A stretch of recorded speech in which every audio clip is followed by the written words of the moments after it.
Bonjour, nous sommes le mercredi 6 septembre et je vous propose la situation des cultures de cette semaine. Colza. Les semis sont maintenant quasiment terminés, les conditions climatiques ont permis d'élever rapide et les stades actuels vont du stade cotylédon à 4 feuilles pour les plus précoces. Du coup, à ce stade, il y a deux ravageurs à surveiller, les limaces et les altises.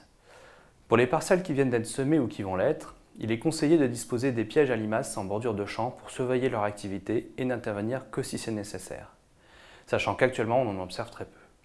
Pour les altises, on observe les premières morsures, mais en restant bien en dessous des seuils d'intervention. Là aussi, il ne faut intervenir que si c'est nécessaire, d'autant plus qu'il y a un risque latent de résistance. Il faut donc également surveiller ces parcelles et disposer des pièges pour détecter l'arrivée des altises à la faveur des destructions des repousses du colza et d'un redout éventuel. Cypan.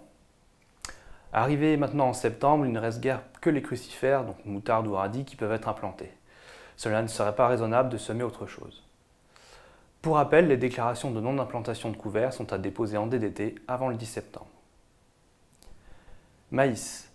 Les ensilages sont en cours. Les 15 jours d'avance de maturité sont confirmés et on va attaquer le plus gros des récoltes dans les jours à venir dans le nord du département.